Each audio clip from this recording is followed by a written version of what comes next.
And I Yeah, was like, of course I'll say it. I'll talk to awesome. anyone. Great. Yeah. So I work for an organization called Ampers, and I create audio news stories that are about 3 minutes in length. And Ampers airs these stories on 17 different community radio stations throughout Minnesota. So, like KFAI radio, KMOJ radio in the Twin Cities, Jazz 88 in the Twin Cities, and then around the state in differing cities and towns. Um, Yeah. and basically, we just do Minnesota news. And so Joel is who runs Ampers is friends with Rabbi Rachel, and so he reached out to her to reach out to people in the congregation and see who would be available to talk. So thank you Oh, for volunteering. well, I'm honored. Yeah, I'm pleased to talk. I mean, I wish we were meeting under different circumstances, but this hmm is a really important topic, and I'm grateful that you're getting that out there to people. Great. Thank you. Yeah. I'm going to start recording. Okay. So I don't miss anything. hmm Okay. I always forget, like, okay, here we go. Like Zoom and Teams, I always am like, which one is it? Well, how do I do it? Right. Okay, let's just make sure that's okay. It is recording. Cool. Can you start by just introducing yourself, your name and how you want to be referred to in the story? Yeah, I'm Jessica Ostrov. You can call me Jessica. I I really don't believe in Jews hiding, so I know it's risky to put my name out there because I've been, followed and attacked and online and that kind of thing. And my friends have as well. But I just can't go there with hiding. I just can't do it. So yeah, you can just call me Jessica. That's me. Okay, great. Mhm. Do you want me to use your last name or just the first name? Do you have a preference? Um, I think last name is okay. Okay. Yeah. I I have people that would advise me against that, but again, I just can't think of hiding in this way. Yeah. Yeah. So yeah, let's do it. Okay. Why not? And you just said you've been attacked online and your friends have been. Can you talk a little bit about that? Oh yeah, absolutely. I mean, the minute you start getting in social media, people just assume and label in ways that are really extreme and intense.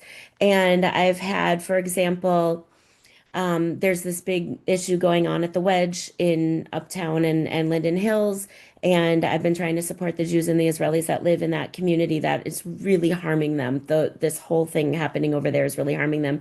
And I've had people take screenshots of things I've tried to say online that were trying to shed light into the other side of this that doesn't get the media attention that the Free Palestine movement does. And I've had people like my cousin send me screenshots of people sending screenshots of my stuff to them saying, dude, do you know that you are friends on Instagram with a Zionist? Like as if it's this slur, right? Things like that. As things that are too vulgar for me to literally say. I'm a Montessori teacher. I'm a peaceful person. I can't literally say the things that they have said to me, to my friends, as we've tried to support various communities around the Twin Cities. So Yeah. I'm not familiar what's happening at the Wedge. Can you talk more about that? Oh, certainly. So I live in St. Paul, so I shop over here at Mississippi Market. But I found out various things cross my feeds and paths, a lot of different things that are going on in the Twin Cities. And there are a lot of the staff at the Wedge, which is, historically a very political space, but wearing a lot of like Labor for Palestine, Free Palestine sort of like swag and gear. And when Jews and Israelis walk into a space like that, it can feel so threatening, just right visually. The visual impact of it is so. triggering because of our generational trauma, but specifically our current trauma. Many of the Jews and Israelis in the Twin Cities, myself included, have ties to people who are still being held hostage in Gaza, have lost people on October 7th, have relatives that are putting their lives on the line, risking, as soldiers in Gaza. It's just a very, very sensitive, raw, painful situation. And so the Jews and Israelis in that area went to the board and asked, could there be sort of just a common sense, uh, you know, wardrobe, attire, um, policy about bringing politics into the workplace, especially ones that are doing really, really harmful things to a minority group that counts on that space to get the special foods that they need for children with allergies or whatever. People when they go into a co-op, they expect it to be sort of this beautiful little oasis in their day, and they just want to shop in peace. It's beautiful. People should be friendly. There's flowers and produce, and it's a lovely thing. But it shreds that experience when you walk in and see this, you know, what feels so hostile. Whether that's the impact, it just whether that's the intent, I should say, that is the impact.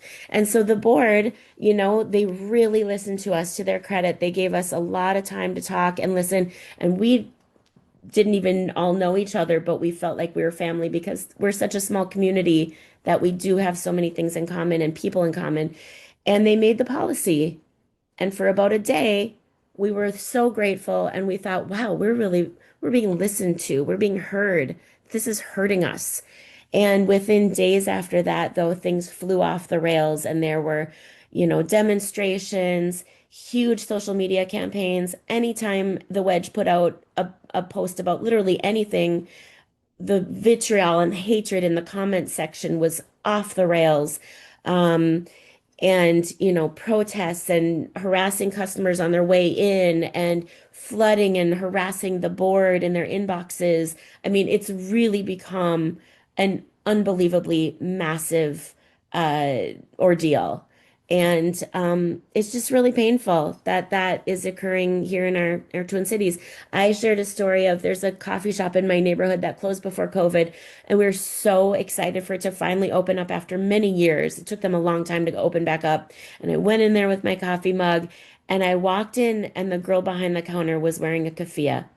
And my whole body seized up, and I just froze. And I probably even audibly said, nope, and I just walked out and I've never been back in there. And it's not a stifling of free speech. That is, of course, the angle that it's trying to be spun in, but it is so damaging to us when we see those things. We know we're not in a safe place. We know we're in a place where people would wish us ill and wish us to not exist. And it really presents an existential threat to us. So that's just a little tiny taste of one thing that's come across my sphere in the past 20 months.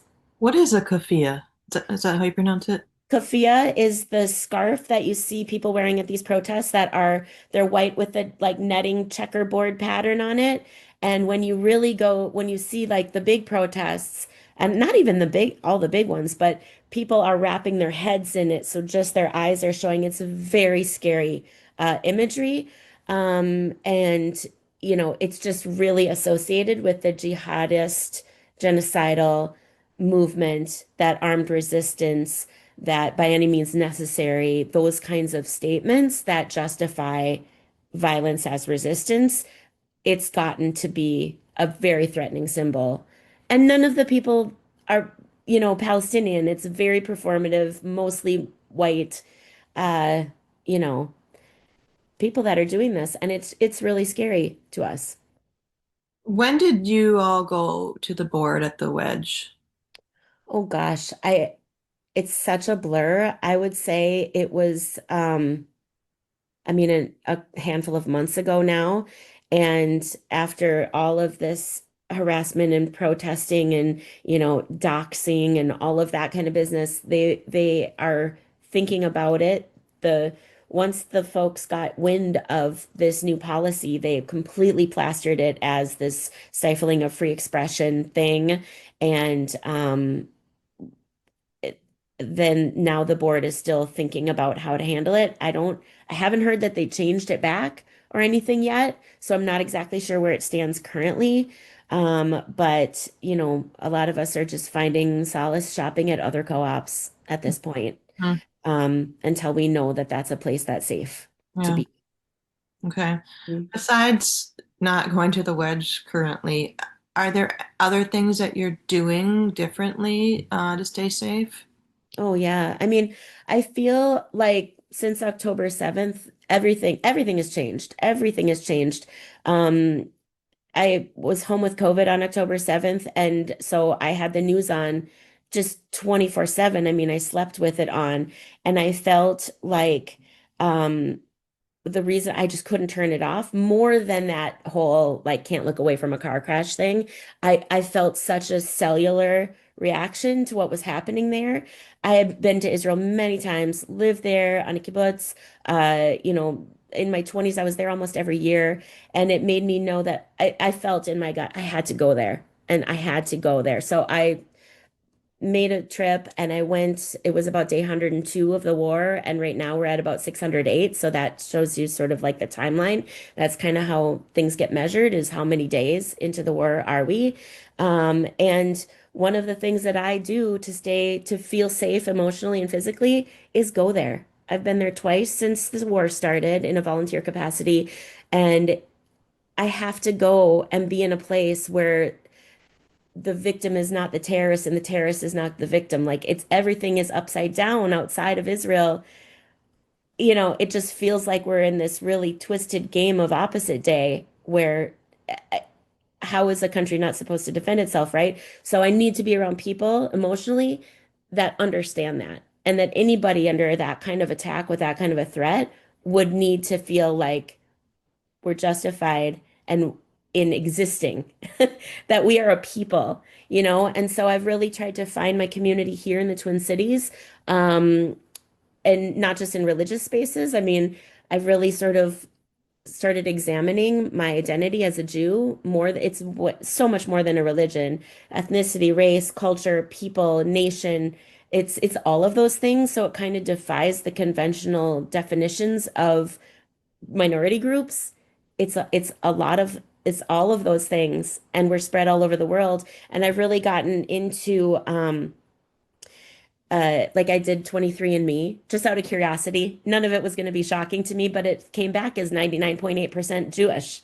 And it's the only religion that sort of shows up on a DNA test. I mean, that proves an you know, indigenousness. And we've never even thought to have to use that kind of word. We just exist in this way. And so in the diaspora anyway, and in Israel, people are just so secure in who they are. The history that they learn is their history, the formation of the country. And so for American Jews, one of the biggest things that I've done to start to feel safer is to study and study and study and study. I mean, for the past 20 months, I've probably divided my life into parenting, work, and studying and advocacy, because I just can't not have the answers to all these horrific accusations that are thrown at us.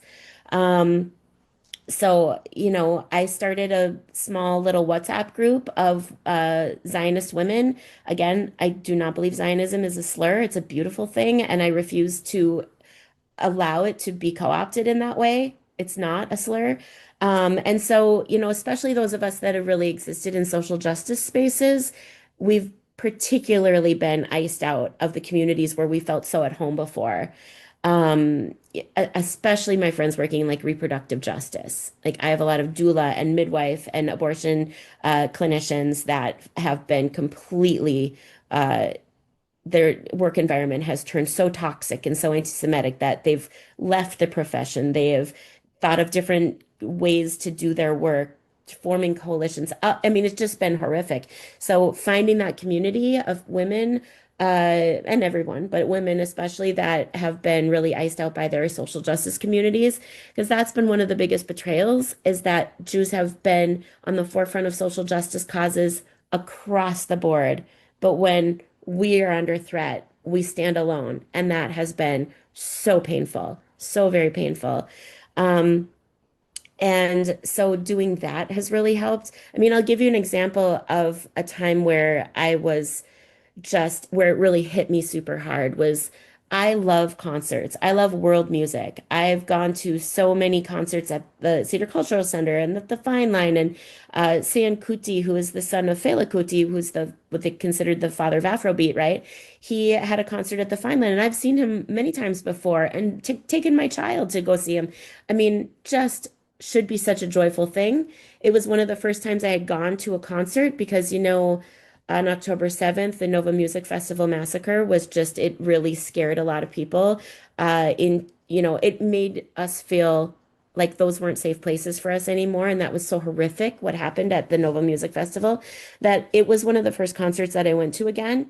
And I was there with two girlfriends. And then I started looking around at the crowd, and all of a sudden I started getting really nervous. I just felt if they knew they were in the presence of a Jew, if they knew they were in the presence of a Zionist, would my safety be guaranteed? And I didn't feel that it would. And I was trying to tell myself, you're just being hysterical, like don't read into things. And then Sayan Kuti talked about his new album that was coming out, and he said that the date his publicist chose was October 4th. And he was upset because he wished that it had been October 7th, which is an anniversary of a joyful day, Palestinian Independence Day, he called it. And I swear my knees buckled. Luckily I was standing against a wall. I fell against the wall and stood there just paralyzed for the rest of the show.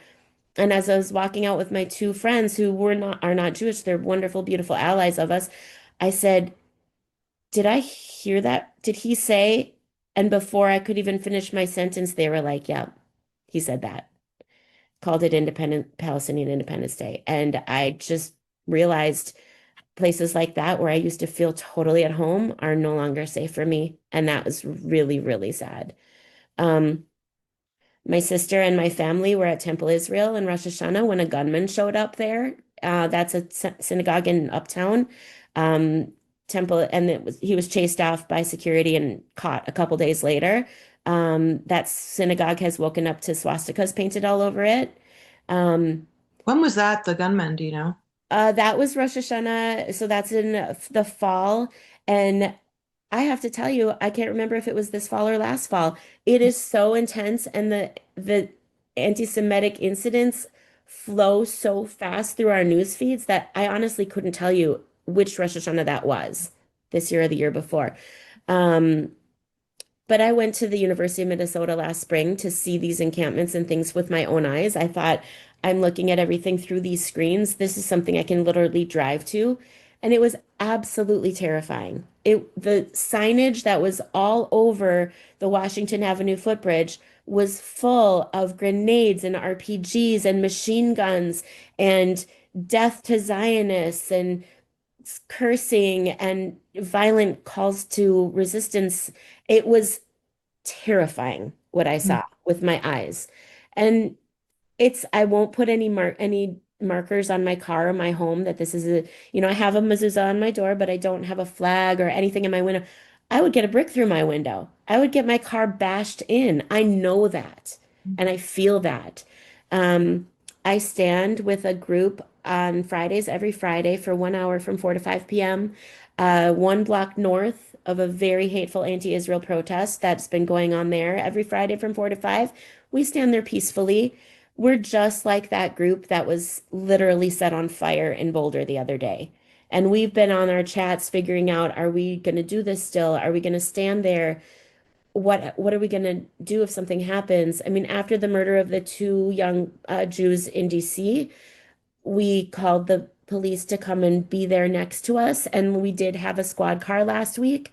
But what could someone do? What could a cop do if the traffic on Snelling Avenue, which is a very busy, avenue, if someone started shooting, or God forbid, started shooting or threw fire bombs at us, like what could happen? And we just again refused to go into hiding. We stand there in honor of the hostages. Though there's 56 hostages, they just recovered the bodies of two American deceased bodies just yesterday. So the number went from 58 to 56. There's still two Americans, and there are 54 mostly Israelis, but also Thai and Nepali nationals still in the trenches of medieval conditions in Gaza. And we can't let them think that we've forgotten them or their families. I mean, I've been wearing this hostage tag for 500 days since I bought it in Tel Aviv at Hostages Square. And I just, if I can hold a little bit of the burden for these mothers, that's what I have to do as a Jewish mother. Mm, mm, It affects every inch of my life and my body all the time. mhm. And I will also just want to say that my dear friend called me 2 days ago and she said, Jessica, I can't stop getting this one line out of my mind. The ones who survived were the ones who got out early. And I didn't at first understand what she was referencing, but she meant Europe in the 30s. The ones who survived were the ones who got out early. The ones who stayed were gassed. When do we know that it's time to go? Is this what time to go looks like? Is it time to move to Israel? How is Israel going to absorb 7 million Jews? There's only 15 million Jews in the entire world. Half of them in Israel, half of them here, and little threatened pockets of them around the world. How could Israel absorb all of us? What does this look like? Is it time to go? That's really frightening and not something I would ever think in the United States of America that we would have to think about because we're Americans. We are Jewish Americans, and we should have the freedom to assemble peacefully on the corner without threat of firebombing or shooting. So If that's you kind of where we're at. Thank you for that. That's a lot. I know it's hard, but I appreciate you talking about it and Of so course. passionately too. Yeah. Um, if you had like a message that you'd want like pro-Palestine protesters to hear, um, what would that be? Keep your side of the street clean because it's gone off the rails and it's making when things get hot in Israel, life gets dangerous and deadly for Jews around the world. And the messaging that you're putting out there, free, free Palestine, globalize the Intifada, you know, resistance by all means necessary, that means real danger. That means real violence. People don't understand what they're saying, or they do. And I don't know which is worse, because what did we expect was going to happen? 20 months of those kinds of calls and chants in the streets, on our campuses, in the classrooms. The scariest thing to me right now is what is going on behind closed classroom doors. Adult teachers, university professors, high school, even elementary and middle school.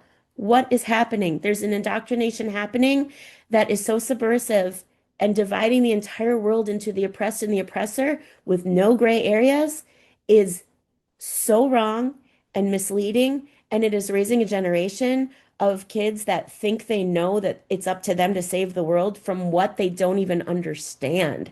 And we are in danger because of it. And they need to check themselves.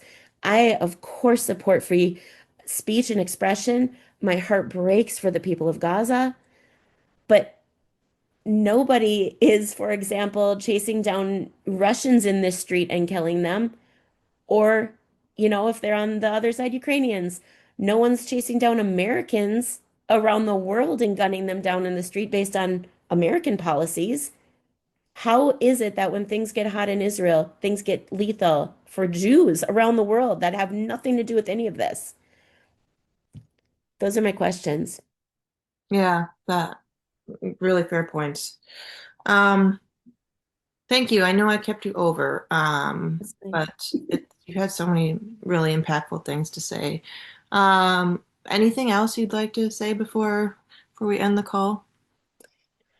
No, I mean, I just think that sort of between what happened in Boulder, what happened in DC, the burning of Governor Shapiro's residence with his family inside.